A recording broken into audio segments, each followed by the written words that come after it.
ಯಾರಿಗೆ ತೃಪ್ತಿ ಎಂಬ ಚಪ್ಪಲಿಯನ್ನು ಹಾಕಿಕೊಂಡು ಓಡುವ ಅಭ್ಯಾಸ ಇದೆಯೋ ಜಗತ್ತಿನ ಯಾವ ಕಷ್ಟ ಸುಖಗಳೆಂಬ ಕಲ್ಲು ಮುಳ್ಳುಗಳು ಚುಚ್ಚುವುದಿಲ್ಲ ಅಂತ. ಅದೇ ರೀತಿ ಬದುಕಿದವನು ಇವನು. ದಾಂಪತ್ಯದ ಸೌಖ್ಯದ ಮಹಾಫಲ ಏನು? ಹೀಗೆ ಚಿಂತೆ ಹತ್ತಿದವನಿಗೆ ಮೊದಲ ಬಾರಿಗೆ ನಾನು ಬಯಸಿದ್ದು ಸಿಗಲಿಲ್ಲ. ನಮ್ಮ ಬದುಕಿನಲ್ಲೂ ಇಂಥದ್ದೊಂದು ತಪ್ಪು ಯಾವಾಗಲೂ ನಡೆಯುತ್ತೆ. ಡಿಪ್ರೆಷನ್ಗೆ ಒಳಗಾಗುವ ಹಾಗೆ ಮಾಡುತ್ತೆ. ಮುಂದೊಂದು ದಿವಸ ಇದು ಹೀಗೇ ಇರುತ್ತೆ ಅಂತ ಭಾವಿಸಿ ಕೂತಿದ್ದಿ, ಏರಿದ ಗುಡ್ಡವನ್ನ ಇಳಿಯಲೇಬೇಕಾದ ಅನಿವಾರ್ಯತೆ ಇದೆ. ಅದು ಜಗತ್ತಿನ ಯಥಾವತ್ತಾದ ಸ್ಥಿತಿ. ಶಾಶ್ವತವಾದದ್ದರ ಬಗ್ಗೆ ಯಾಕೆ ಯೋಚನೆ ಮಾಡ್ತಾ ಇಲ್ಲ? ನಾವು ಮಾಡುವಂತಹ ಲೌಕಿಕವಾದ ಪುಣ್ಯದಿಂದ ಸಂಪಾದಿಸಿದ್ದೇನಿದೆ ಅದು ಒಂದಲ್ಲ ಒಂದು ದಿವಸ ಈ ದೇಹವನ್ನು ಬಿಡಬೇಕು ಅಂದಾಗ ಆ ಪುಣ್ಯವು ಖಾಲಿ ಆಗಲೇಬೇಕು. ಅಲ್ಲಿಗೆ ಈ ಪುಣ್ಯ ಬರುವುದಿಲ್ಲ. ಅಲ್ಲಿಗೆ ಹೋಗಬೇಕು ಅಂದರೆ ಅವನನ್ನೇ ಪ್ರಾರ್ಥಿಸಿ ಮಾಡಿದ ಪುಣ್ಯ ಸಿಗಬೇಕು. ಅದನ್ನು ಪಡೆಯುವುದಕ್ಕೆ ನಿನಗೆ ಆ ಗಿಳಿ ಎಚ್ಚರಿಸಿ ಹೋಗಿದೆ. ಆ ಅಧಿಕ ಮಾಸದ ಉದ್ದಕ್ಕೂ ನೀನು ಮಾಡಿದ ಸ್ನಾನ, ನೀನು ಮಾಡಿದ ಜಪ, ನೀನು ಮಾಡಿದ ಉಪವಾಸ, ನೀನು ಮಾಡಿದ ಪ್ರತಿಯೊಂದು ಪ್ರಾರ್ಥನೆಯ ಕರ್ತವ್ಯವೂ ಕೂಡ ಯೋಗ ಇರಲಿಲ್ಲ. ಆದರೆ ದೇವರು ಯೋಗ್ಯತೆಯನ್ನು ಕಲ್ಪಿಸಿದರು. ಕೆಲವೊಮ್ಮೆ ಪ್ರಶ್ನೆ ಮೂಡಿದಾಗ ಉತ್ತರ ಹುಡ್ಕೊಂಡು ಬರುತ್ತೆ ಅನ್ನೋದು ಸತ್ಯ ಆಯಿತು ಅಂತ ಅನಿಸುತ್ತೆ. ಕಿರಿಕಿರಿ ಮಾಡಬೇಕು ಅಂತ ಅವನು ಪೂಜೆ ಮಾಡ್ತಾ ಇದ್ದ ಶಾಲಿಗ್ರಾಮನ್ನು ತೆಗೆದು ನದಿಗೆ ಎಸ್ತು ಬಿಟ್ಟ. ಬಂದ ಕೋಪಕ್ಕೆ ಸತ್ತು ಹೋಗು ಅಂತ ಶಪಿಸಿದ. ಸತ್ತು ಹೋಗು ಅಂದರೆ ಅವ್ನು ನಗ್ತಾ ಇದ್ದಾನೆ. ಎಷ್ಟು ಸಲ ಸಾಯಿ ಅಂದರೂ ಸಾಯ್ತಾ ಇಲ್ಲ, ನಮ್ಮ ಪ್ಲಾಸ್ಟಿಕ್ ಇದ್ದ ಹಾಗೆ.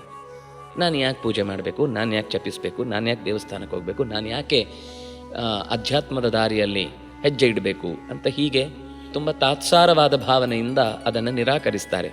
ಅಂಥವರಿಗೋಸ್ಕರ ಹೊರಟಂತಿದೆ ಈ ಕಥೆ.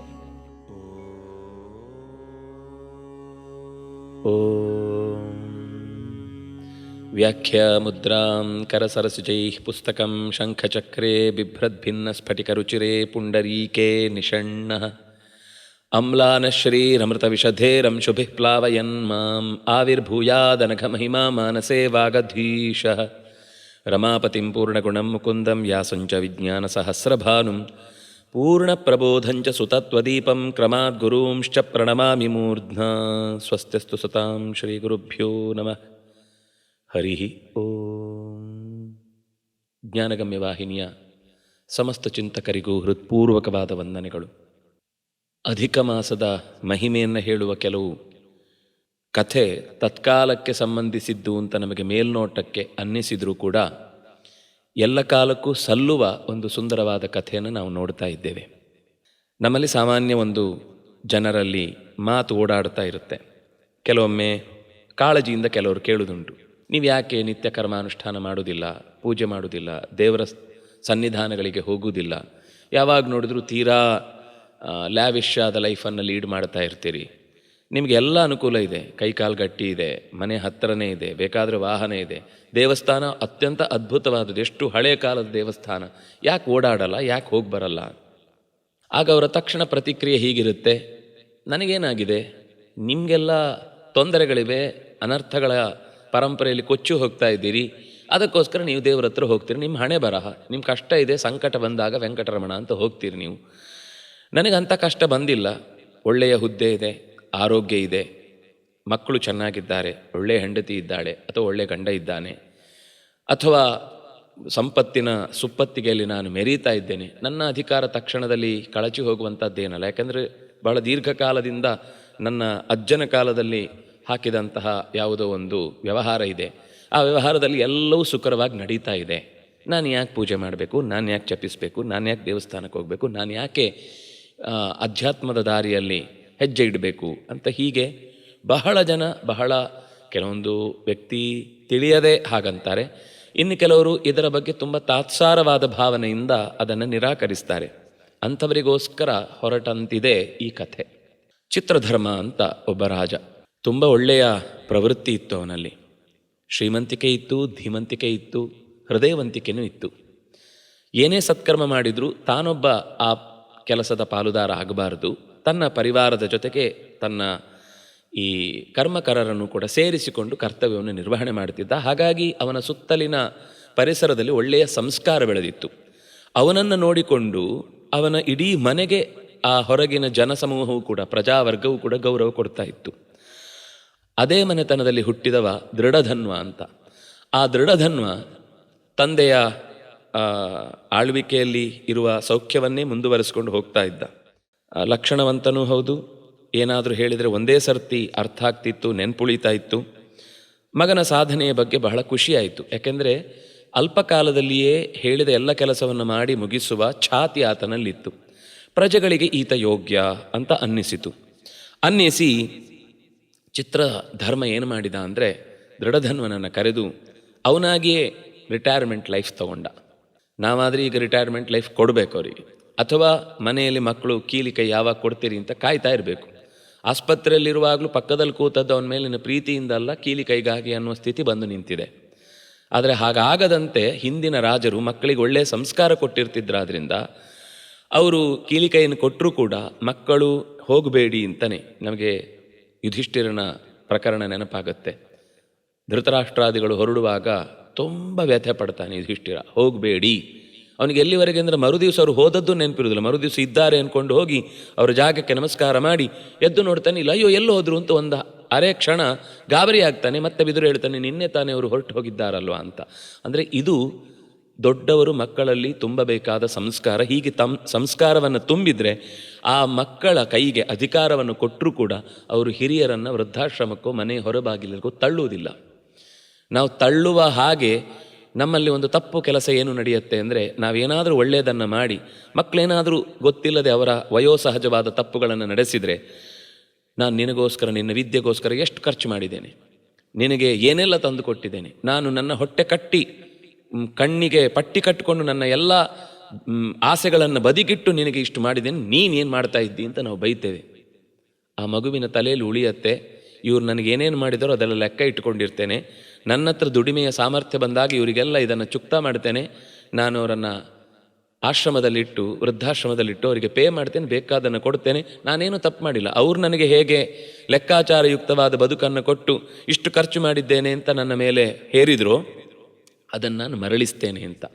ಆದರೆ ಈ ಚಿತ್ರಧರ್ಮ ಆ ರೀತಿಯ ತಪ್ಪು ಮಾಡಲಿಲ್ಲ. ಅದರಿಂದಾಗಿ ದೃಢಧನ್ವ ಅಪ್ಪನನ್ನು ಹೋಗಬೇಡಿ ಅಂತ ತುಂಬ ಗೋಗರಿತಾನೆ.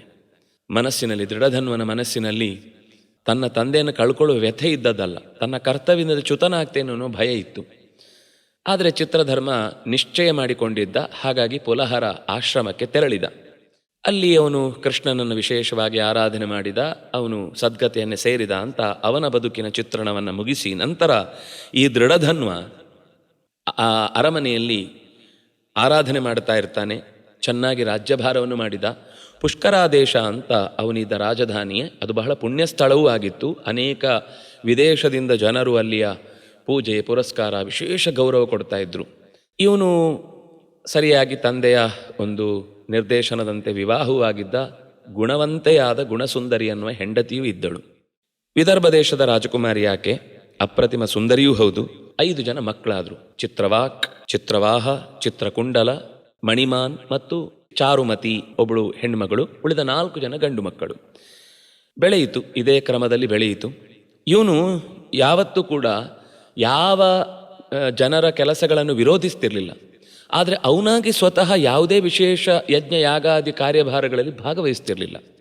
ಹೆಂಡತಿ ಹೇಳ್ತಿದ್ಲು ಎಷ್ಟೋ ಸಲ, ಯಾಕೆ ನೀವು ಹೆಚ್ಚು ತೊಡಗುವುದಿಲ್ಲ, ಎಲ್ಲರೂ ಬರುವಾಗ ಬೆಂತಡ್ತಿದ್ರು, ಹೋಗ್ಬಾ ಅಂತಿದ್ರು, ಅಷ್ಟೇ ಬಿಟ್ಟರೆ ಸ್ವತಃ ತಾನೇ ಮುಂದೆ ನಿಂತು ನಾಯಕನಂತೆ ಯಾವುದೇ ಯಾಜಮಾನ್ಯ ವರ್ಗವನ್ನು ಪ್ರತಿನಿಧಿಸ್ತಾ ಇರಲಿಲ್ಲ.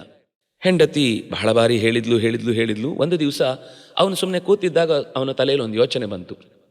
ಏನು ಯೋಚನೆ ಬಂತು ಅಂದರೆ, ನನಗಿಷ್ಟು ಸಕಲ ವೈವಿಧ್ಯಮಯವಾದ ಭೋಗಗಳು ಸಿಗ್ತಾ ಇದೆ, ನಾನೆಷ್ಟು ಪುಣ್ಯ ಮಾಡಿರಬೇಕಲ್ವಾ, ನನ್ನ ಬದುಕು ಎಂಥ ಸ್ವಾರಸ್ಯಕರವಾದದ್ದಲ್ವಾ, ನಾನು ಯಾವುದೇ ಕೆಲಸಕ್ಕೆ ಕೈ ಹಾಕಿದರೂ ಅದು ಸಿದ್ಧಿ ಆಗ್ತಾ ಇದೆ, ನಾನು ಏನೇ ಕೆಲಸಗಳಲ್ಲಿ ಕೈ ಹಾಕಿದರೂ ಅದು ಚಿನ್ನದಂತೆ ನನ್ನನ್ನು ಒಳ್ಳೆಯ ರೀತಿಯಿಂದ ಕೈ ಹಿಡಿತಾ ಇದೆ.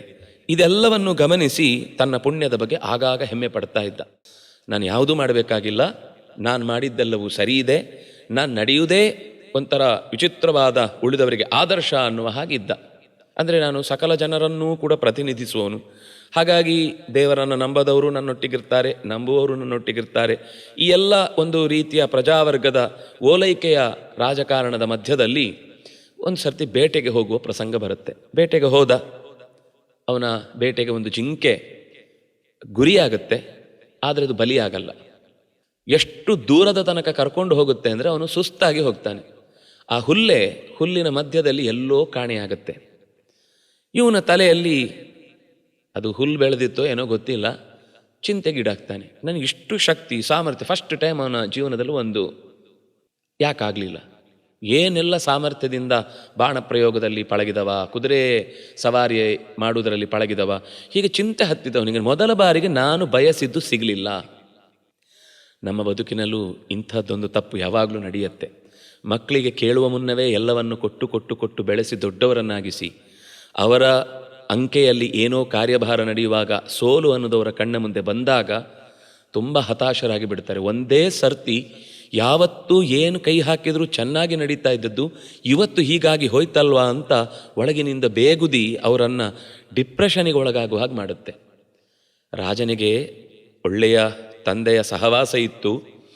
ಪ್ರಜೆಗಳು ಕೂಡ ಅವನ ಏನೇ ನಡವಳಿಕೆ ಇದ್ದರೂ ಅದನ್ನು ಸಹಿಸಿಕೊಳ್ಳುವವರಿದ್ದರು. ಹಾಗಾಗಿ ಅವನಿಗೆ ತುಂಬ ತೊಂದರೆ ಆಗಲಿಲ್ಲ. ಆದರೆ ಪ್ರಶ್ನೆ ಒಳಗಿನಿಂದ ಮೂಡಿತು. ತುಂಬ ಆಯಾಸ ಆಯಿತು. ಆಯಾಸ ಆಗಿ ಒಂದು ಸರೋವರದಲ್ಲಿ ಸ್ನಾನ ಮಾಡಬೇಕು ಅಂತ ಅನ್ನಿಸ್ತವನಿಗೆ. ಸ್ನಾನ ಮಾಡಿದ, ನೀರು ಕುಡಿದು ಅಲ್ಲೇ ತೀರದಲ್ಲಿ ಒಂದು ದೊಡ್ಡ ಆಲದ ಮರ ಇತ್ತು. ಆಲದ ಮರದ ಬುಡಕ್ಕೆ ಹೋಗಿ ಕೂತು ಯೋಚಿಸ್ಲಿಕ್ಕೆ ಶುರು ಮಾಡಿದ. ಯಾಕೆ ಹೀಗಾಯಿತು? ಇವತ್ತೇ ನನ್ನ ಮೊದಲ ಬಾರಿಯ ಸೋಲನ್ನು ಹೀಗೂ ಒಂದು ಇರುತ್ತೆ, ನಾನು ಸೋಲಬೇಕಾದ ಒಂದು ಪ್ರಸಂಗ ಬರುತ್ತೆ ಅಂತ ನನಗೆ ಗೊತ್ತಿರಲಿಲ್ಲ. ಆಮೇಲೆ ನೋಡ್ತಾನೆ ತನ್ನ ಸುತ್ತಲಿನ ಪರಿಸರದಲ್ಲಿ ಹೀಗೆಯೇ ತಾವು ಅಪೇಕ್ಷೆ ಪಟ್ಟ ಸಂಗತಿಗಳು ಸಿಗದೆ ಅದರ ಬೆನ್ನ ಹಿಂದೆ ಇನ್ನೂ ಪ್ರಯತ್ನಪಟ್ಟು ಮುಂದೆ ಹೋಗ್ತಾ ಇರುವಂಥ ಘಟನೆಗಳು ಅವನ ಕಣ್ಣ ಮುಂದೆ ಕಾಣಿಸಿದವು. ಆಗ ಅಲ್ಲೇ ಒಂದು ಚಂದದ ಗಿಳಿ ಅವನ ಕಣ್ಣನ್ನು ಸೆಳೆದು ಬಿಡುತ್ತೆ. ಬಹಳ ಆಶ್ಚರ್ಯ ಆಗುತ್ತೆ. ಎಷ್ಟು ಚಂದ ಇತ್ತು ಅಂದರೆ, ನಿನಗೋಸ್ಕರನೇ ನಾನು ಅವತರಿಸಿದ್ದೇನೆ ಅಥವಾ ನಿನ್ನನ್ನು ಉದ್ಧಾರ ಮಾಡಲಿಕ್ಕೆ ನಾನು ಬಂದಿದ್ದೇನೆ ಅನ್ನುವಷ್ಟು ಅವನ ಮನಸ್ಸನ್ನು ಸೆಳೆಯಿತು.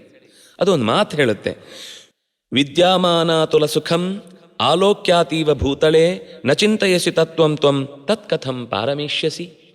ನಿನ್ನ ಹತ್ರ ಇರುವ ಲೆಕ್ಕ ಮಾಡಲಿಕ್ಕಾಗದಷ್ಟು ಸಂಪತ್ತಿನ ಗುಡ್ಡೆಯ ಮಧ್ಯದಲ್ಲಿ ಕಳೆದು ಹೋಗಿ ನಿನಗೇನು ಬೇಕಿದ್ರೂ ಬಯಸಿದ್ರೂ ಸಿಗುತ್ತೆ ಅಂತನ್ನುವಂತಹ ಅವಕಾಶ ಇದ್ದಾಗ ನೀನು ಮುಂದೊಂದು ದಿವಸ ಇದು ಹೀಗೇ ಇರುತ್ತೆ ಅಂತ ಭಾವಿಸಿ ಕೂತಿದ್ದಿ. ಯಾಕೆಂದರೆ ಏರಿದ ಗುಡ್ಡವನ್ನು ಇಳಿಯಲೇಬೇಕಾದ ಅನಿವಾರ್ಯತೆ ಇದೆ. ಅದು ಜಗತ್ತಿನ ಯಥಾವತ್ತಾದ ಸ್ಥಿತಿ. ನೀನು ಯಾಕೆ ತತ್ವದ ಬಗ್ಗೆ ಯೋಚನೆ ಮಾಡ್ತಾ ಇಲ್ಲ? ಶಾಶ್ವತವಾದದ್ದರ ಬಗ್ಗೆ ಯಾಕೆ ಯೋಚನೆ ಮಾಡ್ತಾ ಇಲ್ಲ? ತತ್ಕಾಲದ ಸುಖವನ್ನೇ ಪಾರತ್ರಿಕ ಅಂತ ಭಾವಿಸಿ, ತತ್ಕಾಲದ ವೈಭವಗಳನ್ನೇ ಇದು ಯಾವಾಗಲೂ ನನ್ನ ಜೊತೆಗಿರುತ್ತೆ ಅಂತ ಭಾವಿಸಿ ನೀನು ನಿನ್ನನ್ನು ಕಳ್ಕೊಳ್ತಾ ಇದ್ದಿ. ನೀನು ನಿಜವಾದ ಸತ್ಯವನ್ನು ಯಾವಾಗ ಹೊಂದುತ್ತಿ? ನಿಜವಾದ ತತ್ವವನ್ನು ಯಾವಾಗ ತಿಳಿತಿ? ಕಥಂ ಪಾರಮೇಷ್ಯಸಿ. ನಿನಗೂ ಒಂದು ದಿವಸ ದೇಹ ದಣಿಯತ್ತೆ. ಈಗ ಅರ್ಥ ಆಯ್ತಲ್ವಾ? ನಿನ್ನ ಗುರಿಯು ಒಂದು ದಿವಸ ತಪ್ಪತ್ತೆ, ನೀನೇ ಒಂದು ದಿವಸ ಬಲಿಯಾಗ್ತಿ. ಅದರ ಮುನ್ನ ನಿನ್ನ ಗುರಿ, ನಿನ್ನ ನಿಜವಾದ ಕೊನೆಯನ್ನು ನೀನು ಯಾವಾಗ ಮುಟ್ತಿ? ಯಾಕೆ ನೀನು ಈ ಸಂಸಾರದ ಆಚೆಗೆ ಹೋಗುವುದಕ್ಕೆ ಪ್ರಯತ್ನಿಸ್ತಾ ಇಲ್ಲ ಅಂತ ಅವನ ಒಳಗೇನೆ ಅವನ ಸೋಲು ಅವನನ್ನು ಪ್ರಶ್ನಿಸಿದಂತೆ ಆ ಗಿಳಿ ಪ್ರಶ್ನಿಸುತ್ತೆ. ಇದು ಒಂದು ಸರ್ತಿ ಅಲ್ಲ. ಮೊದಲನೇದಾಗಿ ಗಿಳಿ, ಎರಡನೇದಾಗಿ ಮನುಷ್ಯನಂತೆ ಮಾತಾಡ್ತಾ ಇದೆ. ಜೊತೆಗೆ ಅವನ ಆಗಿನ ಅನುಭವವೂ ಕೂಡ ಈ ವಿಷಯವನ್ನು ದೃಢ ಮಾಡ್ತಾ ಇದೆ. ಇಲ್ಲ, ಯಾವತ್ತೂ ಕೂಡ ನಾವು ಪ್ರತಿ ಸರ್ತಿ ಯಾವಾಗಲೂ ಗೆಲ್ತೇವೆ, ನಮ್ಮ ಏಳಿಗೆಯನ್ನು ಹೊಂದುತ್ತೇವೆ, ನಾವು ಕೈ ಹಿಡಿದ ಎಲ್ಲ ಕೆಲಸ ಯಶಸ್ವಿಯಾಗಿ ಮುಗಿಯತ್ತೆ ಅಂತ ಇಲ್ಲ ಅನ್ನೋದವನಿಗೆ ಆಗ ಅರ್ಥ ಆಗಿ ಅವನ ತಲೆಯೊಳಗೆ ಯೋಚನೆ ಹತ್ತತ್ತೆ. ಯೋಚನೆ ಹತ್ತಿ, ಇದೇನು ಶುಕಾಚಾರ್ಯನಂತೆ ಪರೀಕ್ಷಿದ್ರಾಜನ ಮುಂದೆ ಕಂಡಂತೆ ಅಂದರೆ ನೋಡಿ, ಅವನಿಗೆ ಕಥಾ ಸಂಸ್ಕಾರ ಹಿಂದೆ ಇದ್ದದ್ದು. ವಸ್ತುತವನು ಅದರಲ್ಲೆಲ್ಲ ಭಾರಿ ನಂಬಿಕೆ ಇಟ್ಟವನಲ್ಲ. ಆದರೆ ಗಿಳಿಯೊಂದು ಬಂದು ತನ್ನ ಮುಂದೆ ಈ ರೀತಿಯಾದ ಎಚ್ಚರಿಕೆಯನ್ನು ಕೊಟ್ಟಾಗ, ನನಗೂ ಪರೀಕ್ಷಿದ್ರಾಜನಿಗೆ ಗಿಳಿಯೊಂದು ಬಂದು ಅಥವಾ ಶುಕಾಚಾರ್ಯರು ಬಂದು ಹೇಗೆ ಉಪದೇಶ ಮಾಡಿ ಅವನ ಜೀವನದ ಗತಿಯನ್ನು ಎತ್ತರಕ್ಕೆ ಏರಿಸಿದ್ರು, ಹಾಗೆ ನನಗೆ ಇದು ಏನೋ ಹೇಳ್ತಾ ಇದೆ, ಇದರ ಹಿಂದೆ ಏನೋ ಗಾಢವಾದ ಸಂದೇಶ ಇದೆ ಅಂತ ಅವನ ಮನಸ್ಸಿನ ಒಳಗೆ ನಿರಂತರ ಪ್ರಶ್ನೆ ಉಕ್ಕಿ ಉಕ್ಕಿ ಉಕ್ಕಿ ಹರಿತಾ ಇತ್ತು. ಆದರೆ ಅದನ್ನು ಕೇಳುವಷ್ಟರಲ್ಲಿ ಅದು ಮರೆಯಾಗಿ ಹೋಯಿತು. ಅವನಿಗೆ ಉತ್ತರ ಸಿಗಲಿಲ್ಲ. ಸುಮಾರು ಹೊತ್ತು ಚಿಂತೆ ಮಾಡಿದ, ಏನು ಹೇಳಲಿಕ್ಕೆ ಹೊರಟಿದೆ ಇದು, ಯಾಕೆ ನನ್ನನ್ನು ಹೀಗೆ ಪ್ರಶ್ನಿಸಿತು. ಕೊನೆಗೆ ಸೀದಾ ಮನೆಗೆ ಬಂದ. ಮನೆಗೆ ಬಂದರೆ ಆ ಮೊದಲಿನ ಉತ್ಸಾಹ, ಆಸಕ್ತಿ, ಎಲ್ಲದರಲ್ಲೂ ಒಂದು ಭಾಗವಹಿಸುವ ಛಾತಿ ಅವನಲ್ಲಿ ಇರಲಿಲ್ಲ. ಯಾಕೋ ಬೇಸರ ಕಾಡ್ತಾ ಇತ್ತು. ಹೆಂಡತಿ 10 ಬಾರಿ ಕೇಳ್ತಾಳೆ, 100 ಬಾರಿ ಕೇಳ್ತಾಳೆ, ಯಾಕೆ ನೀವು ಕಾಡಿಗೆ ಹೋದಾಗ ಏನಾಯಿತು ಹೇಳಿ ಅಂತ. ಏನು ಕೇಳಿದ್ರೂ ಅವನ ಹತ್ರ ಪ್ರಶ್ನೆ ಇಲ್ಲ. ಹಾಗೆಯೇ ಮಂಕಾಗಿ ಕಾಲ ಕಳೀತಾ ಇದ್ದ. ಒಂದು ಸರ್ತಿ ವಾಲ್ಮೀಕಿಗಳು ಅವನ ಆಶ್ರಮಕ್ಕೆ ಬರ್ತಾರೆ, ಅಂದರೆ ಅವನಿದ್ದ ಜಾಗಕ್ಕೆ ಬರ್ತಾರೆ. ಅವನೆಲ್ಲೋ ಒಂದು ಕಡೆ ಸ್ವಲ್ಪ ನೆಮ್ಮದಿ ಬೇಕು ಅಂತ ಒಂದು ಆಶ್ರಮದಲ್ಲಿ ಕೂತಿರ್ತಾನೆ. ಅಲ್ಲಿಗೆ ವಾಲ್ಮೀಕಿಗಳು ಬರ್ತಾರೆ. ಬಂದಾಗ ಗುರುಗಳನ್ನು ಪೂಜಿಸಬೇಕು, ಯಥೋಪಚಾರ ಮಾಡ್ತಾನೆ. ಮಾಡಿದ ನಂತರ ಆಗಲೂ ಅವನ ಉತ್ಸಾಹದ ಕೊರತೆಯನ್ನು ವಾಲ್ಮೀಕಿಗಳೇ ಕಂಡು ಪ್ರಶ್ನೆ ಕೇಳ್ತಾರೆ, ಯಾಕಪ್ಪ ಏನಾಯಿತು, ನಿನ್ನ ಒಳಗೆ ಏನು ನಡೀತಾ ಇದೆ ಅದನ್ನು ನನ್ನ ಹತ್ರ ಹೇಳಿದರೆ, ತಿಳಿಗೊಳಿಸುವ ಸಾಮರ್ಥ್ಯ ಇದ್ದರೆ ನಾನು ತಿಳಿ ಮಾಡ್ತೇನೆ. ಆಗ ಅಷ್ಟೂ ನಡೆದ ಕಥೆಯನ್ನು ಹೇಳ್ತಾನೆ. ನನ್ನ ಜೀವನದಲ್ಲಿ ನಾನು ಎಲ್ಲವೂ ಲಭ್ಯವಾಗುತ್ತೆ ಅಂತ ಅಂದುಕೊಂಡಿದ್ದೆ. ಈಗ ನನಗೆ ಪ್ರಶ್ನೆ ಕಾಡಲಿಕ್ಕೆ ಶುರುವಾಗಿದೆ, ನಾಳೆನೇ ನನ್ನ ರಾಜ್ಯಭಾರ ಯಾರದ್ದು ದುರುಳರ ಕೈ ಸಿಕ್ಕಿ ಮರೆಯಾದರೆ ನಾಳಿದ್ದಿಂದ ನಾನು ಹೇಗೆ ಬದುಕಲಿ?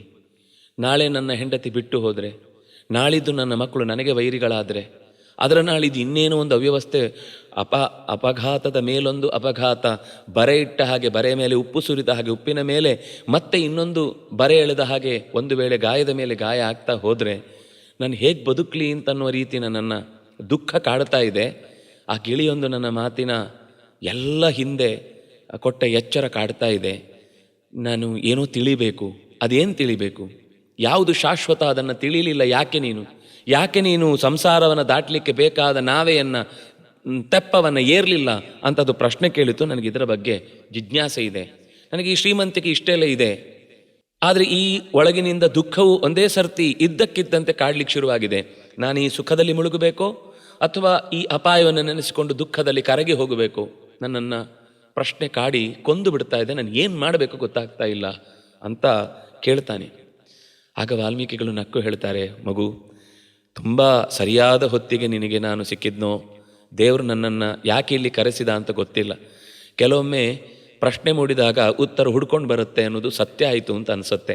ಹೇಗೆ ಪರೀಕ್ಷಿತ್ ರಾಜನಿಗೆ ಯಾವುದೇ ಸಂದರ್ಭ ಬಂದರೂ ನಾನು ಕೇಳುವುದಕ್ಕೋಸ್ಕರ ನನ್ನ ಪ್ರಾಣವನ್ನಾದರೂ ಬಿಡ್ತೇನೆ, ನಾನು ಅದಕ್ಕೆ ಸಿದ್ಧ ಅಂತ ಕೂತಾಗ ಯಾರಿಗೂ ಸಿಗದ ಶುಕಾಚಾರ್ಯರು ಹುಡುಕಿಕೊಂಡು ಬಂದರು ಹೇಗೋ ಹಾಗೆ ನಿನ್ನ ಭೇಟಿಯಾಗಿದೆ ಅಂತ ಅನಿಸುತ್ತೆ.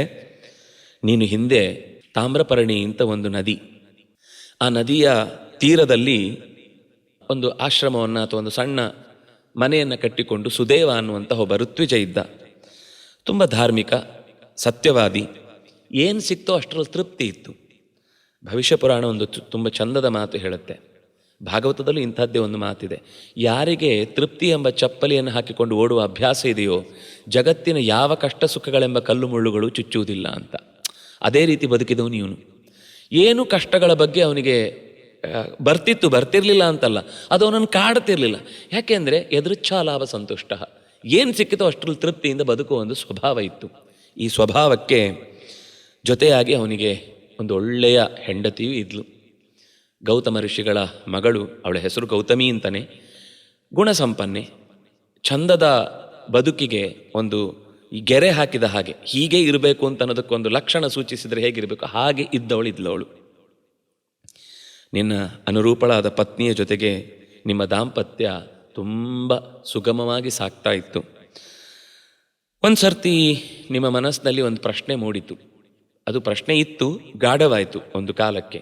ದಾಂಪತ್ಯದ ಸೌಖ್ಯದ ಮಹಾಫಲ ಏನು? ಸಂತತಿ ಪಡೆಯದೆ ನಿಮ್ಮ ಮನಸ್ಸಿನಲ್ಲಿ ತುಂಬ ಖೇದ ಇತ್ತು. ಖೇದ ಇದ್ದಾಗ ನಿಮ್ಮ ಇಲ್ಲಿಯ ತನಕದ ಸಾತ್ವಿಕವಾದ ಬದುಕಿನಲ್ಲಿ ಏನು ಧಾರ್ಮಿಕ ಆಚರಣೆಗಳಿತ್ತು ಅದನ್ನು ಇನ್ನಷ್ಟು ಕಟ್ಟುನಿಟ್ಟಾಗಿ ಆಚರಿಸುವುದಕ್ಕೆ ನೀವು ಶುರು ಮಾಡಿದ್ರಿ. ದೇಹವನ್ನು ದಂಡಿಸಿದ್ರಿ, ಮನಸ್ಸನ್ನು ನಿಯತಿಗೊಳಿಸಿದ್ರಿ, ಆಲೋಚನೆಗಳಲ್ಲಿ ಅವನ ಬಗ್ಗೆ ಹೆಚ್ಚು ವಿಷಯಗಳನ್ನು ತುಂಬಿಸಿಕೊಂಡ್ರಿ. ನೀವು ಮಾಡ್ತಾ ಇದ್ದ ಕೆಲಸವನ್ನೇ ಇನ್ನಷ್ಟು ಬಿಗಿಯಾಗಿ ಮಾಡಲಿಕ್ಕೆ ಶುರು ಮಾಡಿದ್ರಿ. ನಿಮ್ಮ ಆರಾಧನೆಗೆ ಕೊನೆ ಇಲ್ಲ ಅಂತಾಯಿತು. ಹೀಗೆ ಸುಮಾರು 4 ವರ್ಷಗಳ ಕಾಲ ಬಿಡದೆ ಆಚರಿಸಿದ ತಪಸ್ಸು ಈ ಗರುಡನಿಗೆ ಬಹಳ ಇಷ್ಟ ಆಯಿತು. ಗರುಡ ನಿಮ್ಮ ಪರವಾಗಿ ಒಂದು ಅಹವಾಲನ್ನು ದೇವರಿಗೆ ಸಲ್ಲಿಸಿ ಹೇಳಿದ, ನೋಡಿ, ಹೀಗೊಬ್ಬ ಭಕ್ತ, ಯಾಕಂದರೆ ಅವನು ತುಂಬ ವೇದಾಧ್ಯಯನ ಮಾಡಿ ವೇದ ಮಂತ್ರಾರ್ಥಗಳನ್ನು ಚಿಂತಿಸ್ತಾ ಇದ್ದಾದ್ರಿಂದಾಗಿ ಗರುಡ ಅವರಿಗೋಸ್ಕರ ಮೆಚ್ಚಿದ್ದ. ಹಾಗಾಗಿ ಆ ವೇದಾರ್ಥದ ಪ್ರತಿಫಲವನ್ನು ಕೊಡಬೇಕು, ಇವರಿಗೆ ಒಳ್ಳೆಯ ಸಂತತಿ ಸಿಗಬೇಕು ಅಂತ ಹೇಳಿ ನಾರಾಯಣನನ್ನು ಕೇಳಿಕೊಂಡ್ರು.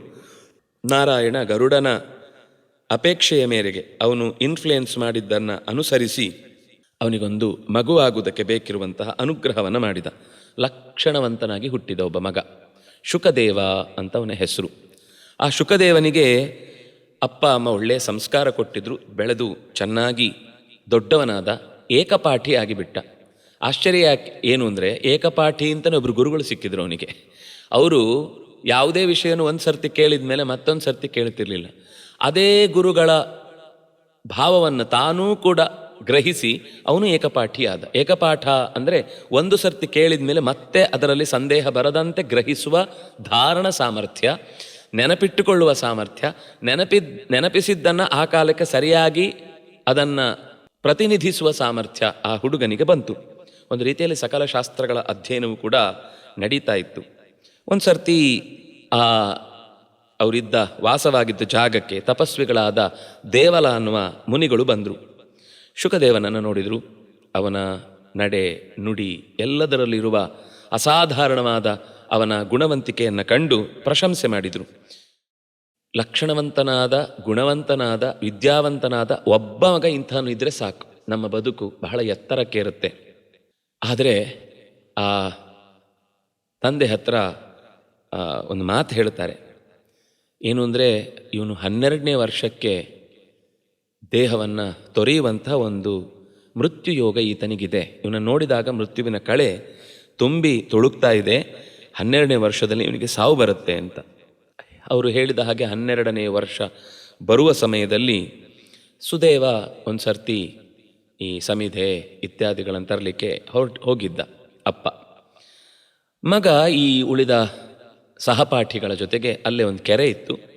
ತುಂಬ ಚಂದದ ಕೆರೆ, ಅಗಲವಾದ ಒಳ್ಳೆ ತಟಾಕ ಅಂತ ಕರೀತಾರೆ. ತಟಾಕ ಅಂದರೆ ಇಳಿ ಮೆಟ್ಟಲು ಇರುವಂತಹ ಕೆರೆ. ಆ ಕೆರೆಯಲ್ಲಿ ಜಲಕ್ರೀಡೆಯನ್ನು ಆಡ್ತಾ ಇದ್ದ. ಯಾರು ತಡೆಯೋರಿರಲಿಲ್ಲ, ನಿತ್ಯ ಆಡ್ತಾ ಇದ್ದ ಜಾಗವೇ ಅದು.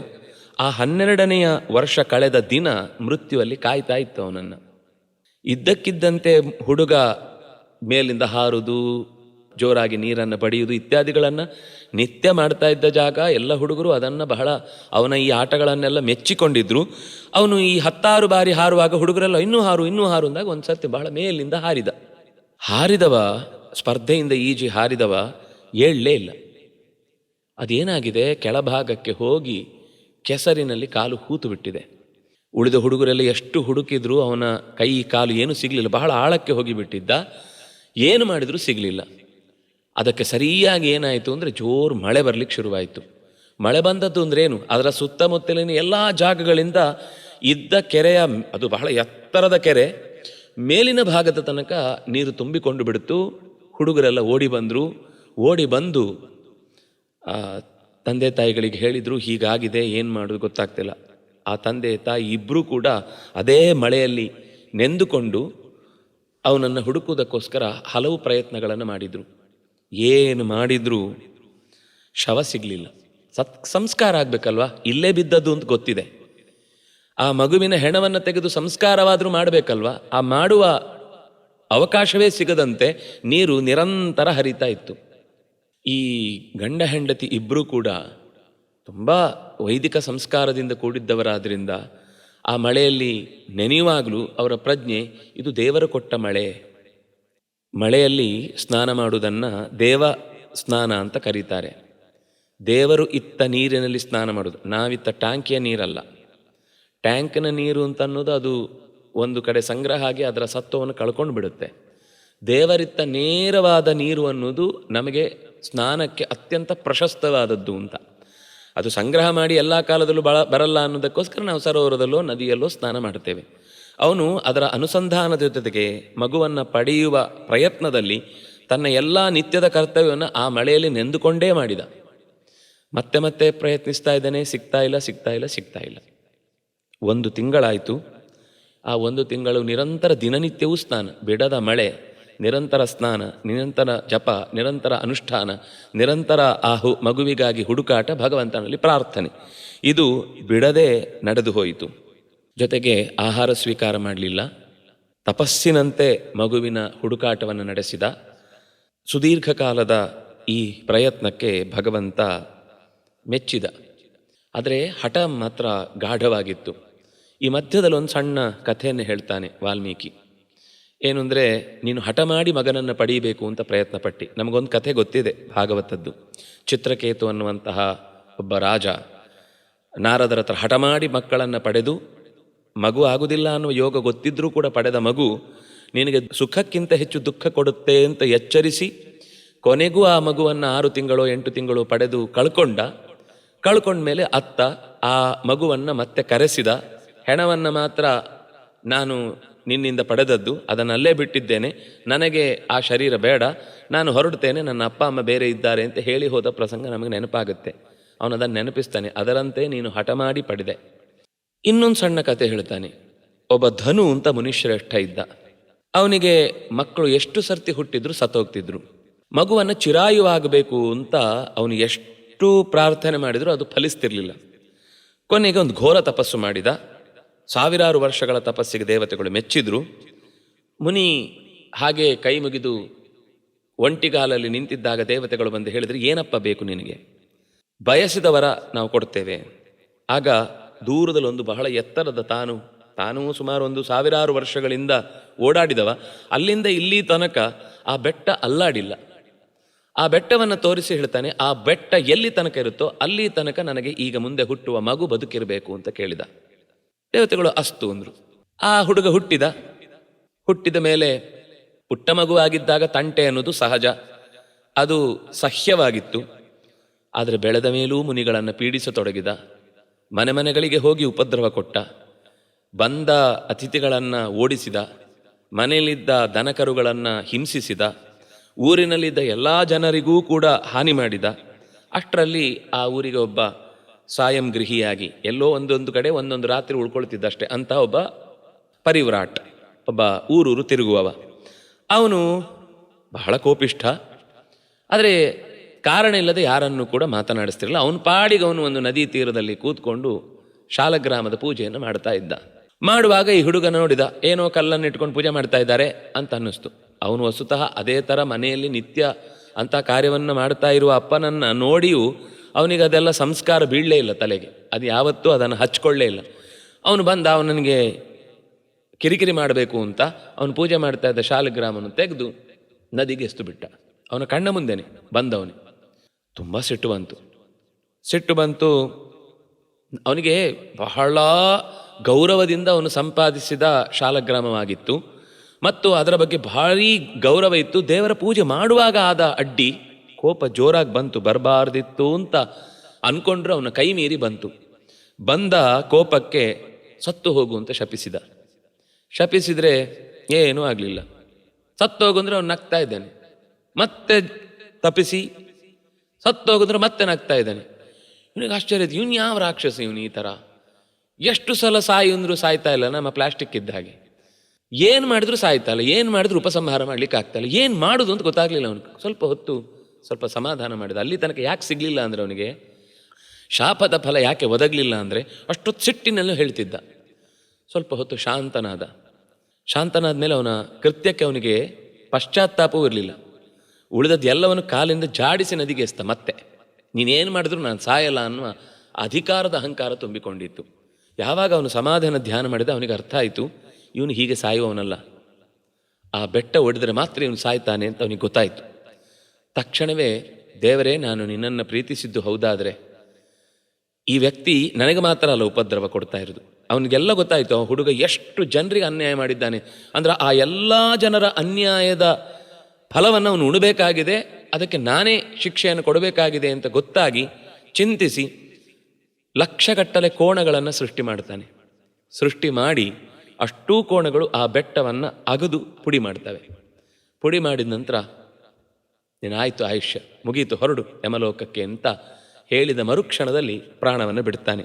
ಹೀಗೆ ಹಠಕ್ಕೆ ಪಡೆದ ಮಗು ಕೊನೆಗೆ ಆ ಧನು ಅನ್ನುವ ಮುನಿಯ ಕೈ ತಪ್ಪಿ ಹೋಗಿ ಮತ್ತೆ ಮೃತ್ಯುವಶನಾಗ್ತಾನೆ.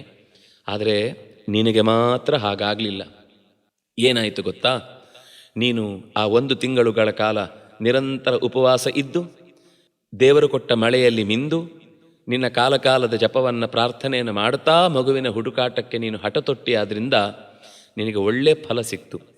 ಏನು ವಿಶೇಷ ಗೊತ್ತಾ?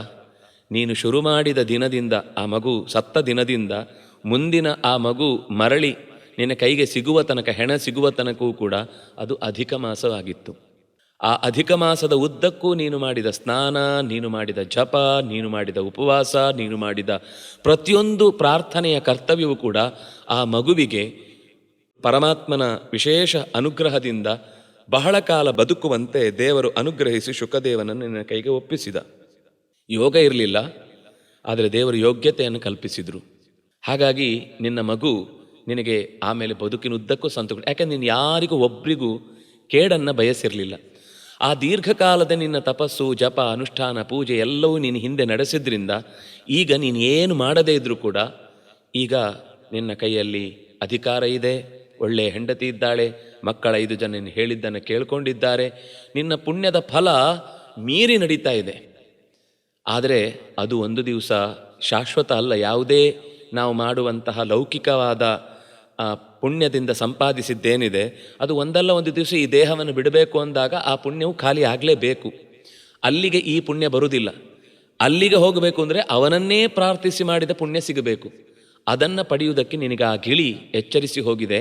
ನಿನ್ನ ಈಗ ಏನು ಸಂಪಾದಿಸಿದ್ಯೋ ಅದು ಹಿಂದಿನ ಜನ್ಮದ್ದು. ಈಗ ನೀನೇನು ದೇವರನ್ನು ಪ್ರಾರ್ಥನೆ ಮಾಡಿಲ್ಲ, ನಾನು ವಿಶೇಷವಾಗಿ ಏನು ಆರಾಧನೆ ಮಾಡಿಲ್ಲ, ಆದರೂ ನನಗೆಲ್ಲ ಸುಖ ಸಿಗ್ತಾ ಇದೆ ಅಂದರೆ ಅದು ಈಗಿದ್ದಲ್ಲ, ನಿನ್ನ ಹಿಂದಿನದ್ದು. ಹಾಗಾಗಿ ಸಪತ್ನೀಕನಾಗಿ ನೀನು ತತ್ವೋಪದೇಶವನ್ನು ಪಡೆದರೆ ನಿನಗೆ ಈ ಒಳಗಿನಿಂದ ಏನು ಪ್ರಶ್ನೆ ಕಾಡ್ತಾ ಇದೆ, ನಾಳೆ ಏನಾಗಬಹುದು, ನಾಳಿದ್ದೇನಾಗ್ಬೋದು, ಯಾವುದು ನಿನ್ನ ಕೈಯಲ್ಲಿಲ್ಲ. ಅವನು ಕೊಟ್ಟದ್ದನ್ನು ನೀನು ಸ್ವೀಕರಿಸಿ ಉಣಬೇಕಾದಷ್ಟೇ ನಿನ್ನ ಕರ್ತವ್ಯ. ಹಾಗಾಗಿ ಎಚ್ಚರ ವಹಿಸು ಅಂತ ಹೀಗೆ ಹೇಳಿದ ಮೇಲೆ ನನಗೆ ಹಾಗಾದರೆ ತತ್ವೋಪದೇಶ ಮಾಡಿ ಅಂತ ಆ ದೃಢಧನ್ವ ಪ್ರಾರ್ಥನೆ ಮಾಡ್ತಾನೆ. ಆಗ ವಾಲ್ಮೀಕಿಗಳು ಅವನಿಗೆ ತತ್ವೋಪದೇಶವನ್ನು ಮಾಡಿ ಅವನು ಉತ್ತಮ ಗತಿಗೆ ಹೋಗಬೇಕಾದಂತಹ ದಾರಿಯನ್ನು ಕಲ್ಪಿಸ್ತಾರೆ. ಹೀಗೆ ಈ ಕಥೆ ತಿಳಿಯದೆಯೇ ಅವನಿಗೆ ತಿಳಿದಿಲ್ಲ ಅಂದರೆ ಅದು ಕಾಲ ಏನು ಅಂತ ತಿಳಿದಿರಲಿಲ್ಲ. ಬಿಟ್ಟರೆ ಉಳಿದೆಲ್ಲವನ್ನು ಕೂಡ ಶ್ರದ್ಧೆಯಿಂದ ಅವನು ಪ್ರೀತಿಯಿಂದ ಮಾಡಿದ್ದ ಅನ್ನುವ ಕಾರಣಕ್ಕಾಗಿ ಉತ್ತಮವಾದ ಗತಿ ಲಭ್ಯವಾಯಿತು. ಮತ್ತೆ ಭಗವಂತನನ್ನು ಪಡೆಯುವುದಕ್ಕೆ ಬೇಕಿರುವಂತಹ ಒಬ್ಬ ಸಜ್ಜನರ ಸಂಘವಾಯಿತು. ಸಂಘವಾಗಲಿ ಸಾಧು ಸಂಘವಾಗಲಿ ಅಂತ ದಾಸರು ಕೇಳುವ ಹಾಗೆ ಹರಿಚಿತ್ತವನ್ನು ಅರ್ಥ ಮಾಡಿಕೊಂಡು ವಾಲ್ಮೀಕಿಗಳಿಂದ ಅವನಿಗೆ ವಿಶೇಷವಾದ ಉಪದೇಶ ಸಿಕ್ಕಿತು, ಉತ್ತಮವಾದ ಗತಿ ಲಭ್ಯ ಆಯಿತು. ನಾವು ಕೂಡ ಈ ಉತ್ತಮವಾದ ಮಾಸದಲ್ಲಿ ಮಾಡಿದ ಸತ್ಕರ್ಮದಿಂದ ಶಾಶ್ವತವಾದದನ್ನು ಪಡೀಲಿಕ್ಕಾಗುವುದಿಲ್ಲ. ಅಂದರೆ ಕೇವಲ ನಮ್ಮ ಲೌಕಿಕ ಫಲಗಳನ್ನು ಬಯಸಿ ಕೇಳಿದರೆ ಅದು ಒಂದು ದಿವಸ ನಷ್ಟ ಆಗುತ್ತೆ. ನಾವು ಈ ಸಮಯದಲ್ಲೂ ಕೇಳಬೇಕಾದದ್ದು ನಿನ್ನಲ್ಲಿ ನನ್ನ ಮನವು ನಿನ್ನಲ್ಲಿ ನಿಲ್ಲಲಿ, ಸದಾ ನಿನ್ನಲ್ಲಿ ನಮ್ಮ ಮನಸ್ಸು ನಿಲ್ಲಲಿ, ಅದಕ್ಕೆ ಬೇಕಾದ ಎಲ್ಲ ಚಟುವಟಿಕೆಗಳು ಆಗಲಿ. ಅಂದರೆ ನಕ್ತ ಭೋಜನ ಅಂತಿದೆ, 1 ಹೊತ್ತು ಊಟ ಅಂತಿದೆ, ರಾತ್ರಿ ನೆಲದಲ್ಲೇ ಮಲಗುವುದು ಅಂತಿದೆ. ಹೀಗೆ ಈ 1 ತಿಂಗಳಲ್ಲಿ ಮಾಡಬಹುದಾದ 100 ಥರದ ಲಕ್ಷ ಪ್ರದಕ್ಷಿಣೆ ಅಂತೆ, ಲಕ್ಷ ಬತ್ತಿ ಅಂತ ಎಲ್ಲವೂ ಮಾಡಬೇಕು. ಆದರೆ ಎಲ್ಲ ಮಾಡುವುದರ ಹಿಂದೆ ಇರಬೇಕಾದ ಎಚ್ಚರ ಭಗವಂತ ಪ್ರೀತನಾಗಲಿ, ಪುರುಷೋತ್ತಮ ನಮ್ಮ ಬಗೆಗೆ ಕಣ್ತೆರೆಯಲಿ, ಅವನ ದೃಷ್ಟಿಯನ್ನು ಬೀಳಿಸಿಕೊಂಡು ನಾವು ಅವನತ್ತ ಸಾಗುವುದಕ್ಕೆ ಬೇಕಿರುವ ಹೆಜ್ಜೆ ದೃಢವಾಗಲಿ ಅನ್ನುವ ಪ್ರಾರ್ಥನೆಯನ್ನು ಮಾಡೋಣ. ಇಂತಹ ಪ್ರಾರ್ಥನೆಯ ಒಂದು ವಿಶೇಷ ಎಚ್ಚರಿಕೆಯನ್ನು ಈ ಕಥೆಯ ಮೂಲಕ ನಮಗೆ ಸಿಗಲಿಕ್ಕೆ ಕಾರಣವಾದಂತಹ ಪ್ರಾಯೋಜಕರು ಹೇಮಾವತಿ ಅಂತ ಒಬ್ಬರು ತಾಯಿಯ ಹೆಸರಿನಲ್ಲಿ ಅವರ ಮಕ್ಕಳು ಈ ಕರ್ತವ್ಯವನ್ನು ನಿರ್ವಹಿಸಿದ್ದಾರೆ.